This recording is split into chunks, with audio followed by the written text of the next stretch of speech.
함께 나눌 말씀 시편 119편 65절에서 72절입니다. 시편 119편 65절에서 72절입니다.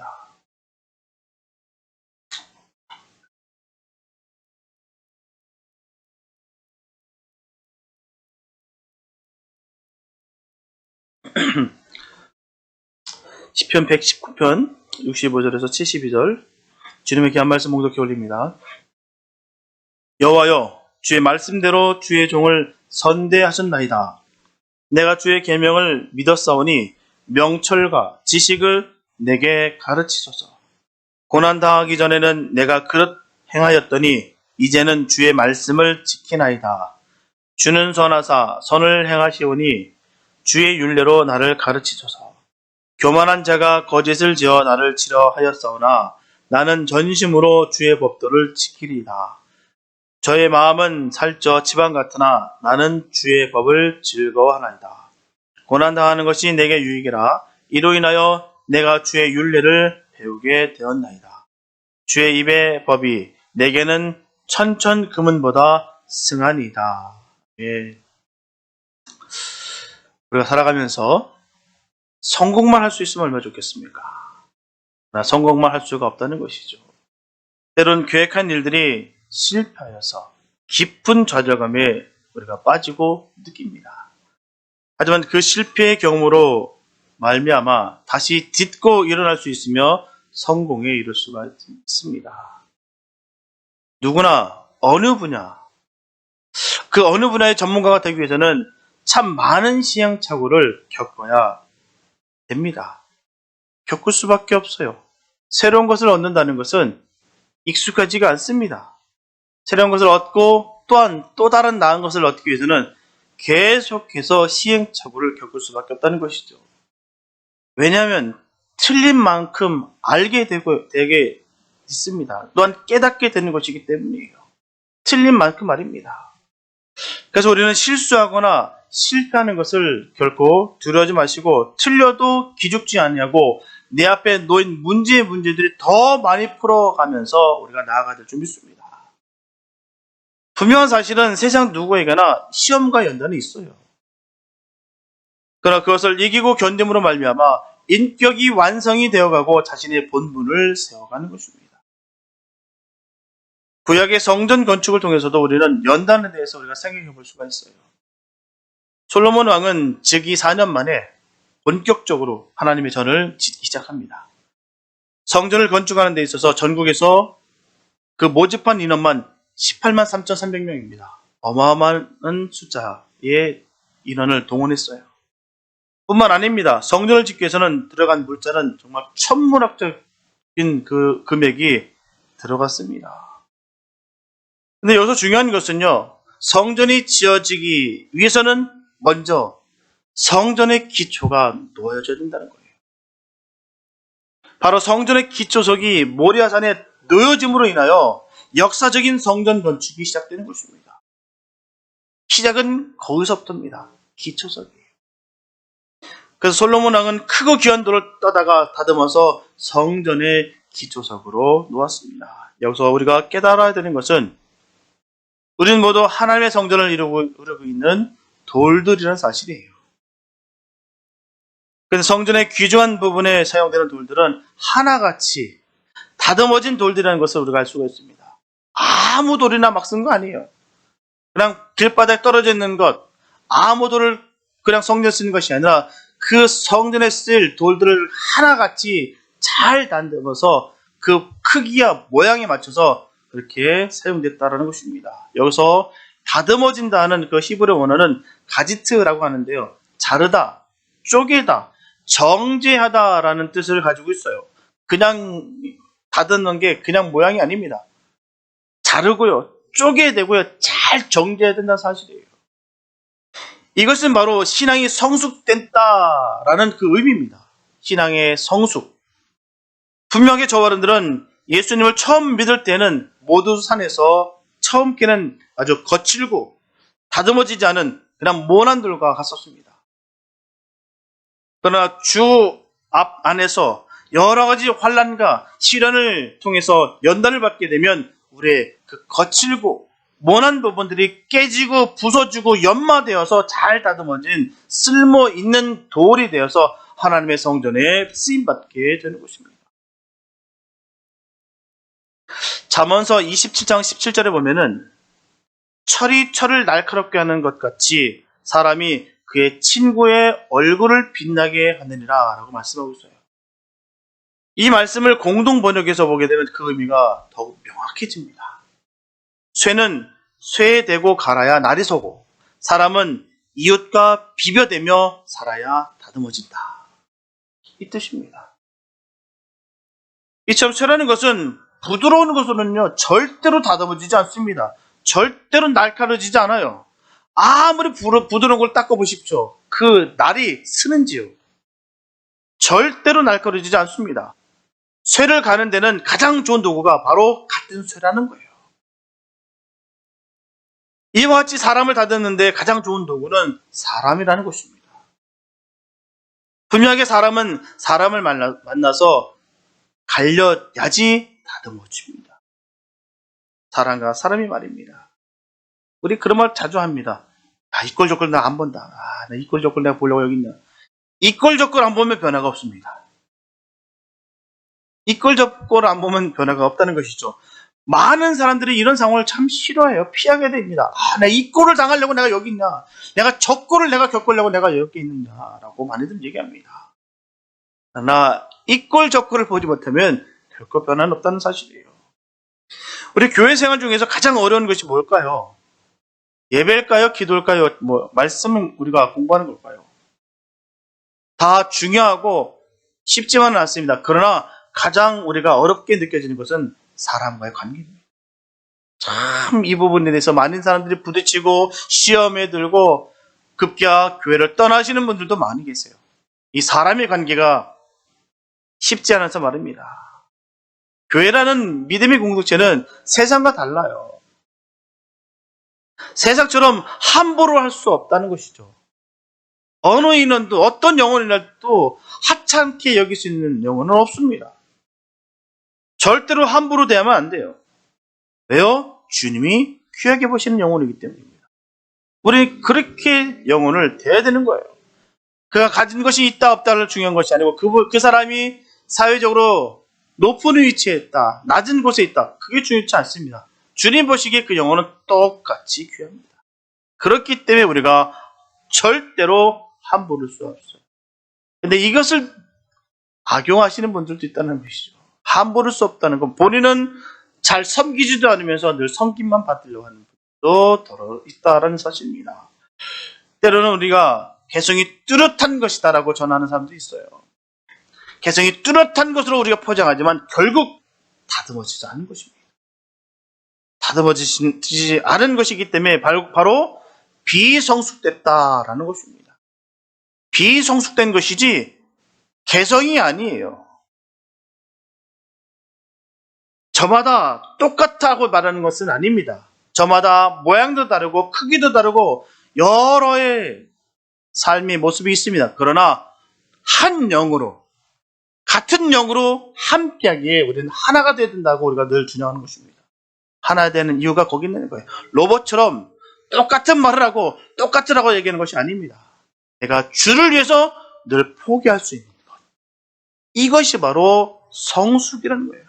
그러나 내 주를 위해서 내가 절대로 나 이 모습 이것은 절대로 바꿀 수 없다라고 여기는 것이 바로 개성을 핑계로 다듬지 않은 그런 비성숙한 모습이라는 것입니다. 우리가 신앙을 가지고 나서 죽을 때까지 계속되는 훈련이 하나 있다면 바로 인격을 다듬는 훈련을 할 수가 있어요. 인격을 훈련하는. 영성은요 어느 순간 큰 은혜를 받고 확 하고 변할 때도 있어요. 하지만 인격이라는 것은 아무리 큰 은혜를 받아도 쉽게 변하지가 않습니다. 오랜 세월 그 사람의 살아온 걸음걸이가 차곡차곡 쌓여져 형성된 견관성과 같은 것이기 때문에 인격이 안 바뀌어요. 그 삶의 모습이 그대로 묻어져 있다는 것입니다. 늘 말씀드리지만 엄청난 은사가 튀어나왔고 정말 주님께 귀한 그런 능력을 받았는데도 불구하고 인격이 꽝인 사람도 있다는 것입니다. 안타까워요. 그래서 은사와 인격은 다르다는 거예요.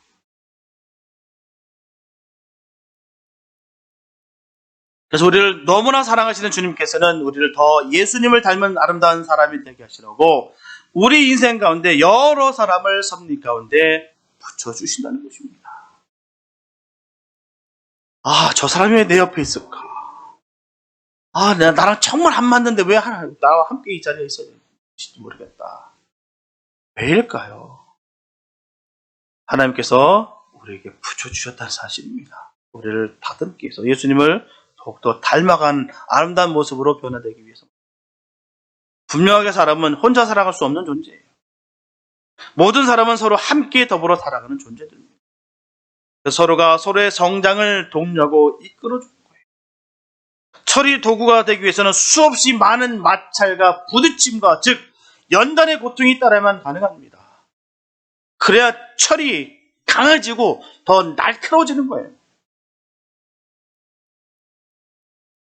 만약 곁에서 잘못된 길을 가는 믿음의 사람이 있다고 한다면 비록 고통스러울지라도 그에게 망치질을 서슴지 말아야 됩니다.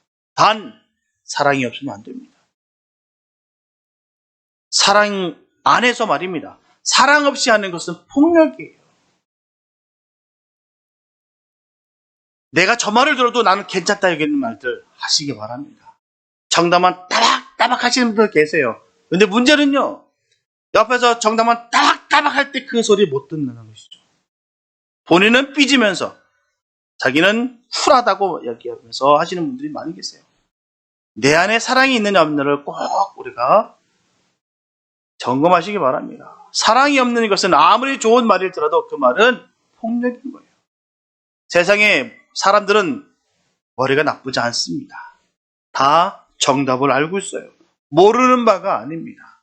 성경 말씀이요 다 합니다. 몰라서 그렇게 실수하고 넘어지는 거 아니에요. 아는데도 불구하고 잘 그렇게 못 사는 연약한 모습 때문이다라는 것입니다. 그 연약한 부분을 우리가 격려하면서 보듬으면서 또한 진리를 바로 선포하면서 이끌어낼 줄 믿습니다. 사랑으로 말이에요. 사랑으로 이끄시면서 그렇게 우리가 진리 가운데 우리가 함께 더불어 나아가야 될 줄 믿습니다. 그래서 날이 무뎌질 때는 경계를 늦추지 말며 무기력하게 주저앉을 때는 새 용기를 불어넣어 줘야 됩니다. 곁에서 믿음의 동반자로서 자신을 분별할 수 있도록 긍정적인 그러나 아픔을 동반하는 비판을 해주지 않는다면 그들은 진정한 사랑을 나누는 믿음의 공동체를 할 수가 없다는 것이죠. 바른 소리는 참 듣기가 불편할 때가 많습니다. 그러나 그 말씀을 통해서 우리가 바른 길로 갈 수 있다는 것이죠. 또한 그 바른 말을 전할 때는 사랑하는 마음으로 정말 안타까운 마음으로 우리가 그 말을 온전히 전해드릴 줄 믿습니다. 내가 관계가 틀어질까봐 내가 이 분위기가 흐트러질까봐 못해서 주저하는 것이 아니라 그 영혼이 잘못된 길로 가고 있고 사망의 길로 가고 있고 영원히 멸망의 길로 가고 있다 할 때는 우리는 과감하게 그 앞에 진리의 말씀을 선포할 줄 믿습니다. 왜요? 영생과 직결되기 때문이에요. 그러므로 때로는 우리 주변에 상처를 주는 사람들을 만나게 된다면 바로 이 사람들을 미워하고 잘라내기보다는 감사하고 사랑하는 마음으로 우리가 신앙으로 반응할 때 이 사람들은 우리를 더 아름답게 만들어주는 복된 도구들이 됩니다. 그래서 인생 도처에 고난이 있다고 할 때 고난에 대처하는 지혜를 소유한다는 것은 매우 차원 높은 축복이라 할 수가 있습니다. 오늘 본문에서 시편 기자는 고난 속에서 받은 유익에 대해서 여러 가지로 증거하고 있습니다. 결국 그는 고난을 통하여 하나님의 선대하심을 발견하고 새로운 신앙에 고무되어 있습니다. 오늘 시편 기자의 이런 신앙적 본문은 모든 예수님의 사람들에게 고난에 대해 하나님의 섭리를 이해하고 이에 대처하는 지혜를 터득하게 하는데 큰 교훈을 줍니다. 오늘 본문을 통해서 고난을 통한 지혜를 얻게 되는 큰 은혜가 있게 되시기를 축복합니다. 첫째, 고난은 성도에게 깨달음을 가르쳐줍니다. 본문 68절에 보게 되면 주는 선하사 선을 행하시오니 주의 율례로 나를 가르치소서라고 말씀하고 있어요. 이렇게 하나님은 고난을 통하여 하나님의 선하심을 계시하고 있다는 사실을 하나님의 말씀으로 깨닫는 사람은 사려 깊은 사람입니다. 저 말씀이 나를 살리는 말씀이구나. 저 말씀을 통해서 내가 주님 곁에 갈 수가 있구나. 저 말씀으로 인하여 내가 주의 자녀가 되었다. 이렇게 받아들이는 복된 은혜가 우리에게 있게 되시기 축복합니다. 그런 사람이 그런 주의 자녀인 줄 믿습니다. 그 말씀이 나의 말씀으로 여기고 그 말씀 앞에 정말 눈물을 흘리면서 감사할 수 있는 것, 이것이 바로 주님의 자녀들의 모습일 줄 믿습니다. 행복했던 시절이 고통의 세월로 바뀌고 건강을 잃고 병상에서 신음하게 될 때, 그리고 믿었던 친구들로부터 배신을 당할 때, 열정적으로 하던 그 사업이 실패로 돌아갔을 때 사람들은 자신의 내면을 바라보는 사려 깊은 행동을 하게 됩니다. 그전은 몰라요. 그전은 돌아볼 생각도 하지 않았습니다. 그러나 그런 아픔과 고통을 통해서 자신을 돌아본다는 거예요. 우리가 기억해야 될 것은 경건한 성도는 외면적으로 세상 사람들과 확연히 구분되지 않습니다. 평범해 보여요. 똑같은 옷을 입고 똑같은 음식을 먹고 똑같은 삶의 모습을 살아갑니다. 그러나 그 내면의 세계는 엄청난 차이가 있다는 것이죠. 성도는 비록 육신은 이 땅에 속해 있으나 그의 영혼은 하늘에 속한 사람들입니다. 결이 달라요. 그 불신자는 그의 육체와 영혼 모두가 사단의 권세에 예속된 사람들입니다. 너무나도 안타깝죠. 성도와 불신자와의 차이는 천국과 지옥, 그리고 영생과 멸망의 엄청난 차이임을 꼭 기억해 두기 믿습니다. 겉에서 봤을 때는 잘 몰라요. 그러나 그 끝은 다릅니다. 본문 67절에 보면 고난당하기 전에는 내가 그릇 행하였더니 이제는 주의 말씀을 지키나이다 라고 말씀하고 있어요. 고난당하기 전에 내가 그릇 행하였더니 이제는 주의 말씀을 지키나이다. 이 말씀은 범죄의 길에 있다가 고난의 채찍을 맞음으로 인하여 깨닫고 주의 말씀을 지켜 바로 살게 되었다는 말씀이에요. 그전은 몰랐는데 뭐가 진리인지도 모르고 뭐가 사는 길도 모르고 뭐가 바른 삶인지도 모르고 그렇게 내가 원하는 대로 내 느낌대로 내 본능대로 살아왔으나 내가 주님께서 허락하신 그 고난의 채찍을 맞음으로 말미암아 정신이 번쩍 들어서 주님께서 원하시는 그 길을 내가 깨달았더라. 그 말씀을 전하고 있는 거예요. 많은 사람들은 육의 낙을 즐기길 원합니다.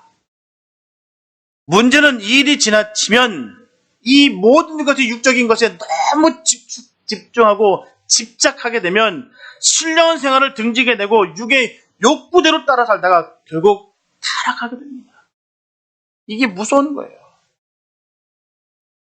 로마서 8장 5절과 6절에 보면 육신을 좇은 자는 육신의 일을, 영을 좇은 자는 영의 일을 생각하니 육신의 생각은 사망이요 영의 생각은 생명과 평안이라 하고 하신 그 말씀같이 육신의 생각만을 따라 살아서는 결코 안 됩니다.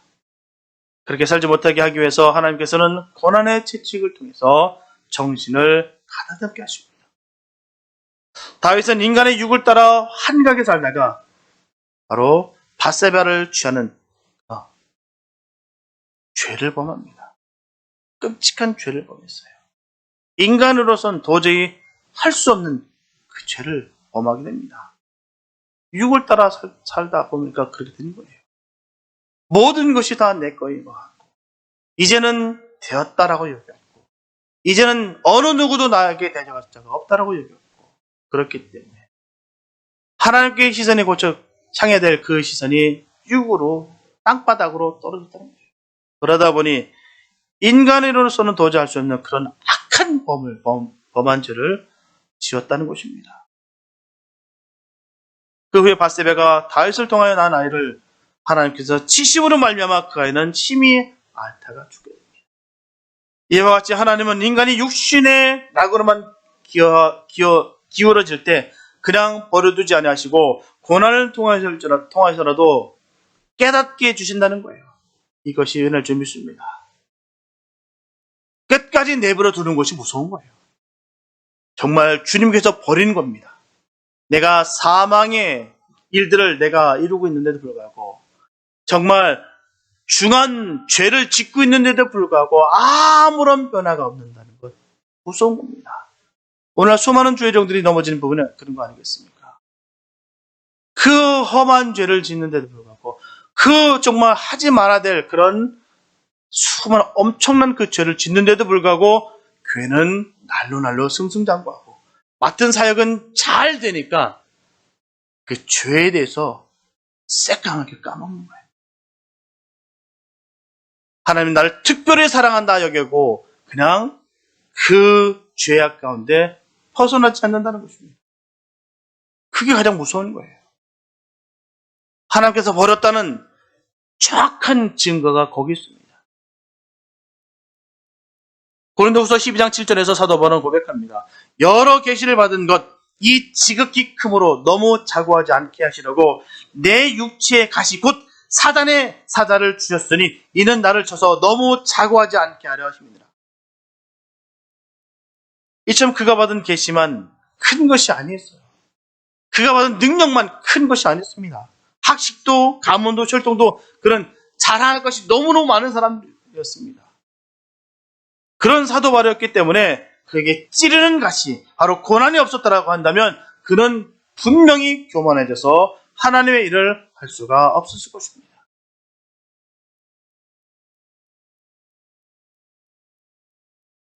분명하게 사랑하는 자가 삐뚤어져 갈 때 그냥 내어버려 두는 것은 절대로 사랑이 아닙니다.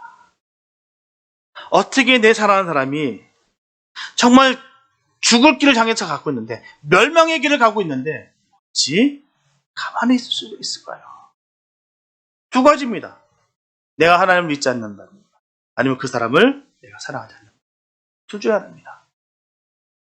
우리 가족들 중에서 마찬가지예요. 내가 아직도 주님의 길을, 영생을 모르고 아직도 사망을 향해서 세상을 향해서 달려가고 있는 내 부모 형제들, 내 자녀들을 바라볼 때 내가 아무 느낌이 없는다.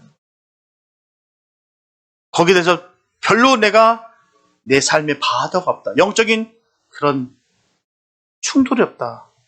회개하십시오. 둘 중에 하나입니다. 내가 하나님을 믿지 않는다든가 아니면 그들을 내가 사랑하지 않는 이유입니다. 내가 그들을 사랑한다면 사생결단입니다. 어떻게든 그 영혼을 위해서 기도합니다. 바로 바뀌지는 않겠으나 그래도 내가 죽을지언정 내가 하나님, 내가 이 주님 저 영혼 생명을 전하겠습니다라고 다짐하고 또 다짐하고 눈물로 기도합니다. 기도의 자리에 서 있는다는 거예요. 그 기도의 제목이 언제 이루어질지는 우리가 모르겠으나 분명한 사실은 우리의 기도를 통하여 하나님께서는 그 시에, 때에 반드시 응답해 주실 줄 믿습니다. 그렇기 때문에 우리는 그 삐뚤어져 나갈 때 그냥 내버려 둘 수가 없다는 거예요. 매를 맞아 고통을 느끼는 것을 볼 때 괴롭기는 하지만 그러나 그 고통을 통하여서 바로 잡아치기만 한다면 채찍을 가야 될 줄 믿습니다. 그게 축복이에요. 나일 수도 있고요. 내 부모 형제일 수도 있고요. 내 자녀일 수도 있습니다.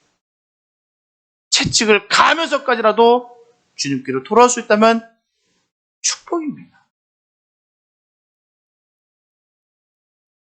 사업이 너무나 잘 되어 하나님을 신뢰하기보다는 자신을 신뢰하고 하나님을 귀하게 여기기보다는 돈을 더 귀하게 여기면 그 사업의 실패를 통해서라도 하나님께서는 인생의 참된 진리를 깨닫게 하시고 있습니다. 때로는 이 육신도 마찬가지예요. 건강을 내가 잃어버림을 말미암아 깨닫게 하신다는 것이죠.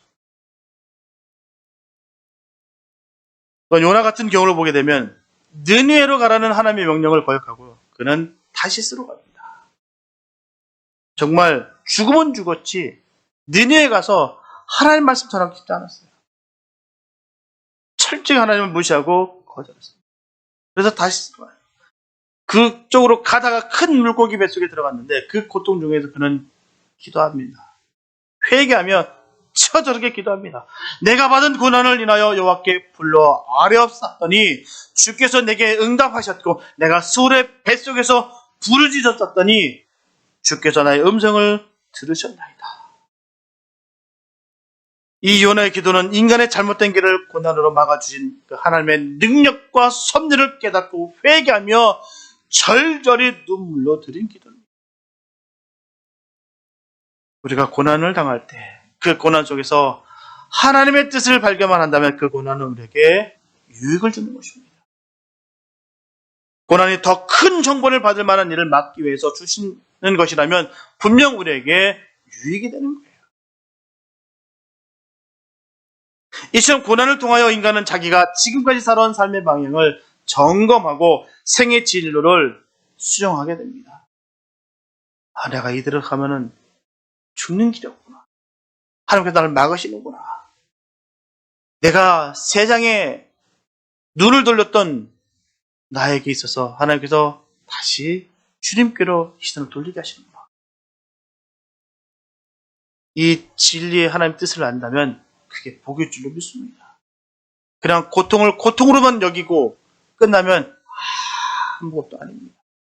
그러나 그 고통을 통해서, 그 고난을 통해서 주님의 뜻을 깨닫게 된다면 그보다 귀한 축복은 없습니다.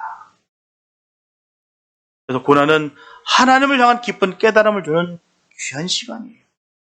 우리 모두 고난이 올 때 깊은 깨달음을 통해 주님이 기뻐하시는 복된 삶을 살아갈 수 있게 되시기를 예수님 이름으로 축복합니다.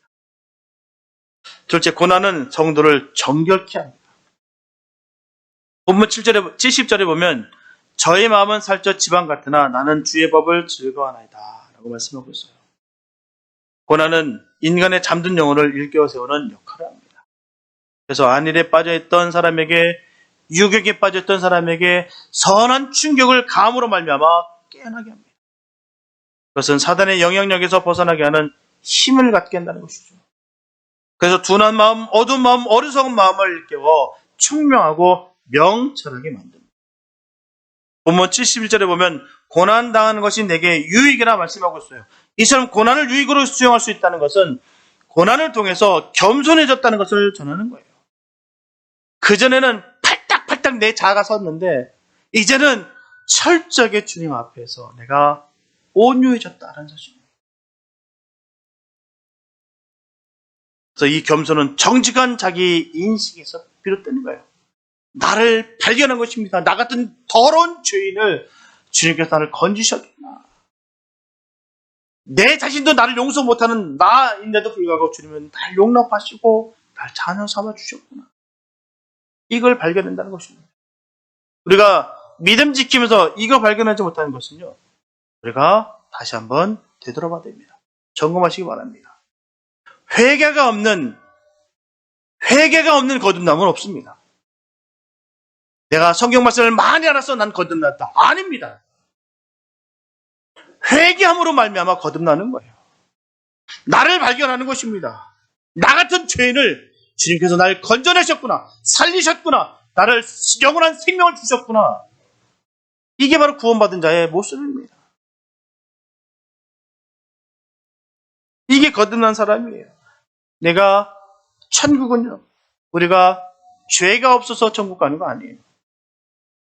회개하고 거듭난 사람이 천국 가는 것입니다. 내 확신이 아니에요. 눈에 말씀드리지만 내 확신이 착각일 수 있습니다. 내 확신 갖고 천국 가는 거 아니에요. 주님은 온전히 믿음으로 가는 것입니다. 그 믿는다는 게 뭐겠습니까? 주님이 나의 구주가 되는 것을 믿는 거예요. 내가 지금까지는 내가 내 주인이었으나 철저히 주님이 나의 구주가 되시구나. 이게 바로 구원받은 사람들의 모습입니다. 이런 사람들이 가는 거예요. 천국은 말입니다. 성경 지식이 많고 내가 수많은 영적인 체험을 많이 받았다고 해서 천국 가는 거 아니에요. 그걸 우리가 지혜가 있어야 될 줄 믿습니다.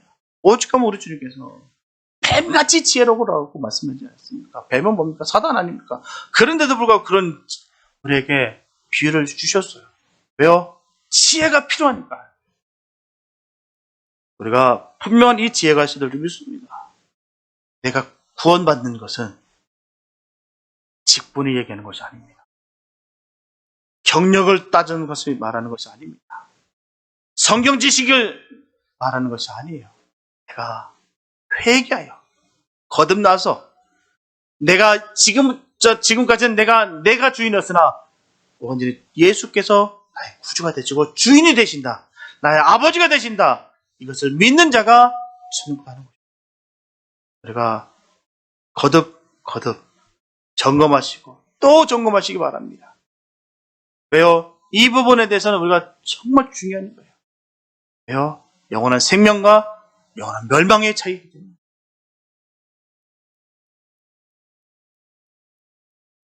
인간이 교만해진다는 것은요, 무지에서 오는 거예요. 무식해서 말입니다. 그렇기 때문에 고난은 인간에게 겸손을 가르치는 교사예요. 나의 약함을 통해서, 나의 아픔을 통해서, 이 고난을 통해서 겸손케 하신다는 사실입니다. 본문 69절에서 교만한 자가 거짓을 지어 나를 싫어하였사오나 나는 전심으로 저의 법도를 지키리라 라고 말씀하고 있어요. 이렇게 악인들로부터 고난을 당할 때 하나님의 말씀을 전심으로 붙들고 지켜간다는 것은 놀라운 인내력과 성실을 필요로 합니다. 분명하게 고난을 은혜로 받아들이고 하나님의 말씀에 따라 그것을 극복해가는 과정에서 하나님은 인간을 성숙시키십니다. 자라게 하신다는 거예요. 고린도후서 1장 8절에서 9절 말씀 보게 되면 사도 바울은 전합니다. 형제들아, 우리가 아시아에서 당한 환난을 너희가 알지 못하기를 원치 아니하노니 힘에 지나도록 심한 고생을 받아 살 소망까지 끊어지고 우리 마음에 사형 선고를 받은 줄 알았으니 이는 우리로 자기를 의뢰하지 말고 오직 죽은 자를 다시 살리신 하나님만 의뢰하게 하심이라. 뜻이 명확합니다. 그 고난과 고통받았던 그 뜻이 아주 명확합니다. 이 말씀의 내용을 요약하게 되면 극심한 고난을 받았을 때 하나님을 철저히 의지하는 참 신앙이 생겼다는 거예요. 그래서 고난 그 자체로 끝나버리는 비참한 결과가 아니라 그 고난으로 말미암아 그 고난으로 인하여 보다 더 좋은 것이 새롭게 전개되는 것이기 때문에 고난당한 일이 유익하다는 거예요. 고난 자체가 즐거운 것이 아닙니다. 구약의 요셉의 경우를 보게 되면 애굽의 총리 대신으로 영광을 한 몸에 받았던 그 영광이 오기 전에 그는 무수히 수많은 고난을 겪은 사람이었어요.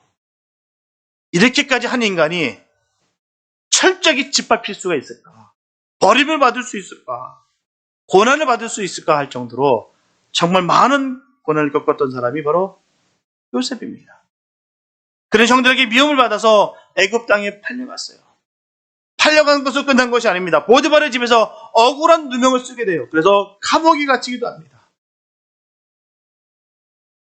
분명히 요셉은 그런 어려운 고난을 받을 때마다 하나님께 기도했을 거예요. 기도했기 때문에 그가 그 모든 역경을 이겨냈을 것입니다. 수많은 그 시험에서도 그가 이길 수 있었던 이유는 바로 거기 있는 거예요. 하나님께 기도했을 것이다라는 것이죠. 만약에 요셉이 정말 부모님 밑에서 사랑만 늘 충만히 받고 형들에게 있어서 귀여움만 받았다면 또한 편안하게 자랐다면 그에게 애굽의 총리 대신의 영광은 결코 오지 않았을 것입니다. 그럴 일은 없어요. 그냥 그럭저럭 살다가 그럭저럭 생을 그냥 마감했을 것입니다. 어찌 그가 애굽의 총리 대신이 될 수가 있겠습니까? 그 당시에 최강국, 절대 강국이었던 그 대제국의 총리 대신이 어찌 저 이방 사람, 이스라엘 사람이 어찌 애굽의 총리 대신이 될 수가 있을까요? 그 땅에 있는데도 불구하고 말이에요. 아니, 그럴 수가 없다는 것이죠. 이 모든 것을 주님 주신 은혜로, 능력으로 이 모든 시험과 연단을 이김으로 말미암아 그가 하나님 그 섭리 가운데 그 계획 가운데 그대로 애굽의 총리 대신이 될 수 있었다는 사실입니다. 성경에 나타난 인물 중에는 이와 같은 경우의 사람들이 얼마든지 있습니다. 하나님의 은혜로 말미암아 수많은 연단과 시험을 다 통과함으로 말미암아 존귀하게 쓰임받은 사람들이 얼마나 많은지 몰라요. 저와 여러분들 중에 고난을 당하고 있는 분이 계십니까? 결코 낙심하지 마시기 바랍니다. 그 고난으로 인하여 새 역사, 새 믿음, 새 축복을 받는 계기가 될 것을 꼭 믿으시기 바랍니다. 한 번 고난 당하면 한 번 더 기도하고, 두 번 고난 당하면 두 번 더 기도하시기 바랍니다. 고난 받았다고 해서 그냥 푹 쓰러지고 그냥 절망 가운데 거하는 것이 아니라 더 기도하시면서 더욱더 주님 앞에 나아가게 되시길 축복합니다. 그게 이기는 방법이에요. 그게 승리하는 방법입니다. 믿음으로 그 고난을 꼭 이기시기 바랍니다. 그러면 반드시 그 곤고한 일들로 인하여 새 역사의 장이 활짝 펼쳐질 줄로 믿습니다. 셋째, 고난은 주님과 더 가까워지는 통로입니다. 보면 72절에 보면 주의 입의 법이 내게는 천천금은보다 승하네이다 라고 말씀하고 있어요. 이렇게 하나님의 말씀이 세상이 주는 어떤 부귀와 명예와 어떠한 행복의 조건보다 더 나은 것이라고 믿게 되는 것은 고난이 인간에게 주는 궁극적인 목적입니다. 그냥 고난 우리에게 머무는 것이 아니에요. 하나님의 말씀이 세상 그 무엇보다도 귀하다는 것을 깨닫게 하는 것.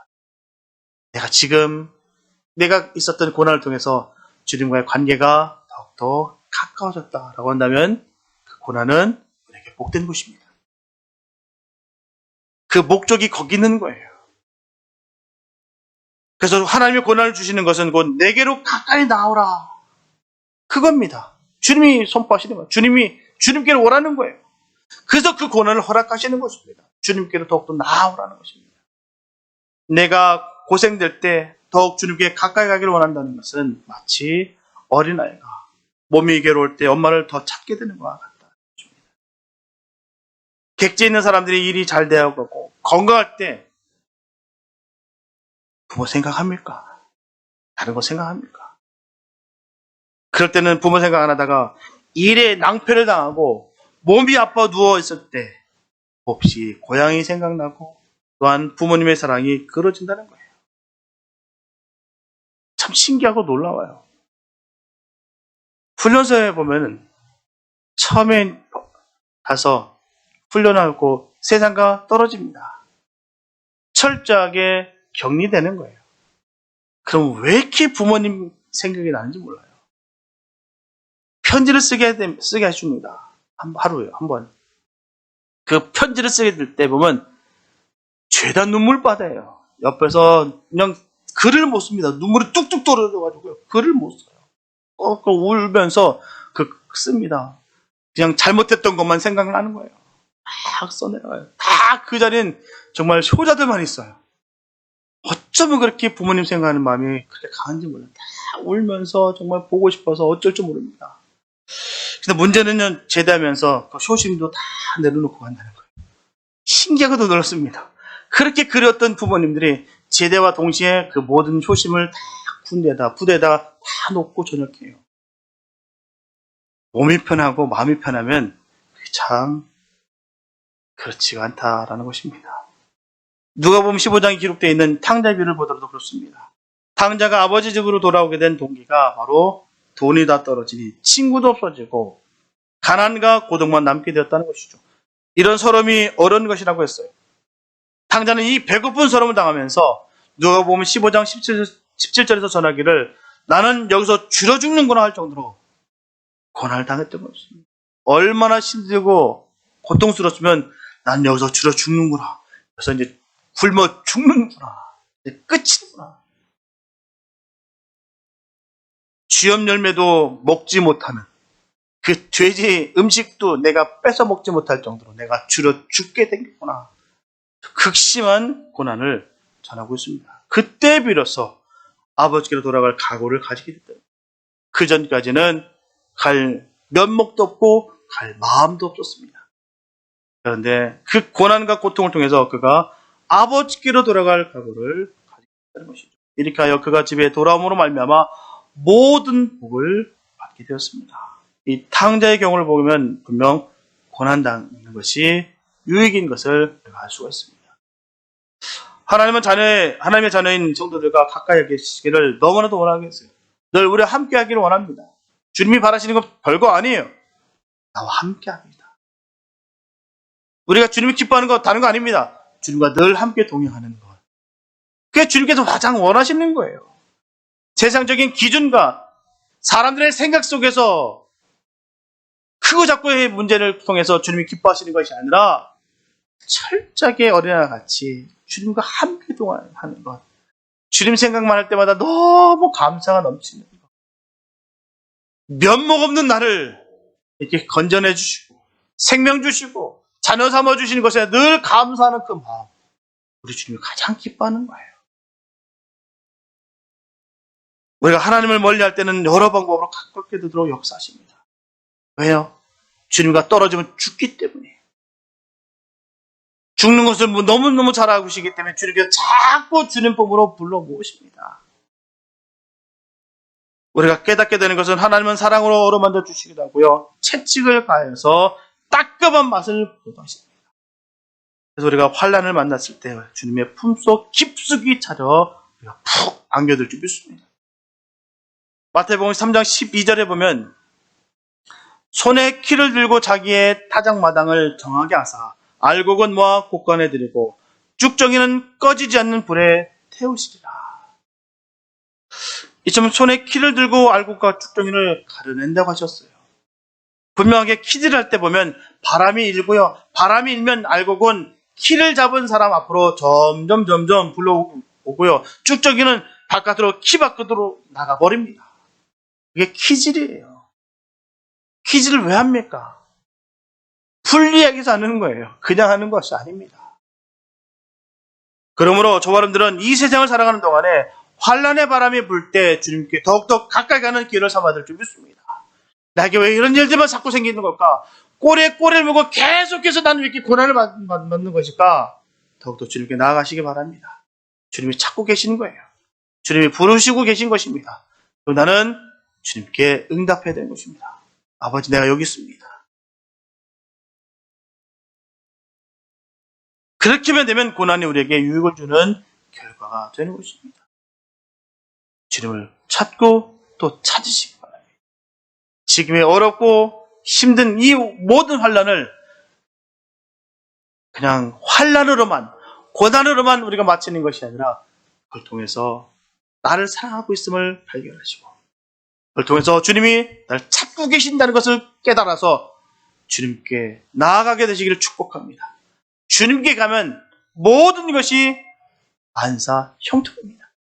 모든 것을 예배하시고 주님께서 인도하십니다. 주님께서 주시는 그 복을 누리게 되시기를 축복합니다. 사랑하는 성도 여러분, 야고보서 5장 13절에서 야고보 사도는 너희 중에 고난당하는 자가 있느냐? 저는 기도할 것이야. 그렇게 전하고 있어요. 이렇게 고난당하는 분은 기도하시기 바랍니다. 야고보 사도의 권고한 대로 하면 저와 여러분들이 당하는 고난은 고난으로 끝나지 아니하고 오히려 유익을 주는 결과를 가져올 것입니다. 분명한 것은 하나님은 사랑이 많으셔서 우리의 고난을 유익하게 하여 주십니다. 그러므로 고난의 직면에도 마음의 여유를 늘 가질 수가 있는 것이에요. 그 모든 근심과 고통 문제를 다 주님의 손에 다 맡겨드리고 하나님 맡기신 십자가를 지고 사는 자가 되심으로 말미암아 승리하는 삶을 사시기를 간절히 축복합니다. 우리는 주님께로 나가는 거예요. 살아 역사하시는 그 주님만 의지하며 우리가 앞으로 나가될 줄 믿습니다. 문제를 만날 때마다 그 문제 앞에 좌절하는 것이 아니라 그 문제를 통하여 주님께 더욱더 가까이 가기 원하시는 그 주님의 뜻을 반드시 헤아리게 되시길 축복합니다. 그럴 때 주님의 그 헤아릴 수 없는 그 엄청난 그 축복이 우리에게 임할 줄로 믿습니다. 늘 주님께서 부르실 때 반응하시기 바랍니다. 아멘. 제가 가겠나이다 라고 힘차게 주님께 나아가게 되시기를 축복합니다. 그래서 비록 고난은 쓰고 고통스럽지만 그 고난을 통해서 주님의 사랑과 마음을 깨달아서 주님의 뜻을 온전히 이루어드리는 우리 모두가 되어서 주님의 영광을 마음껏 올려드려서 주님께 칭찬을 받고 주님의 기쁨이 되시기를 예수님의 이름으로 축원합니다. 기도합니다. 사랑주님 감사합니다. 아버지, 고난이 유익이란 말을 그 뜻을 바로 깨닫는 우리 지혜가 있게 하여 주시옵소서. 고난을 통해서 우리가 고난을 즐기는 것이 아니라 그 고난을 통해서 주님의 숨결을 깨닫게 하여 주시옵소서. 주님이 우리를 간절히 찾고 계신 그 주님의 음성을 듣기를 원합니다. 하나님, 세대가 너무나도 악하고 너무나도 어둡습니다. 주님의 음성이 아니고서는, 주님의 능력이 아니고서는 우리가 살아갈 수 없음을 늘 기억하며, 아버지, 지금 당하는 모든 고난이 주님께서 우리를 찾고 부르신다는 그 주님의 손길임을 기억하며 감사하며 주님께 나아갈 수 있는 복된 우리 모두가 되게 하여 주시옵소서. 늘 간절한 마음 품게 하여 주시옵소서. 날마다 주님께 간구할 때마다 주님 응답하여 주시며 주의 영광이 드러나며 주의 크신 뜻을 우리 삶 가운데 이뤄드릴 수 있는 역사가 이루어지기 원합니다. 주여, 우리를 지켜주시고 헤아릴 수 없는 그 복을 허락하여 주시옵소서. 주께서 인도하실 줄 믿사옵고 우리를 권하신 예수님의 이름으로 기도했습니다.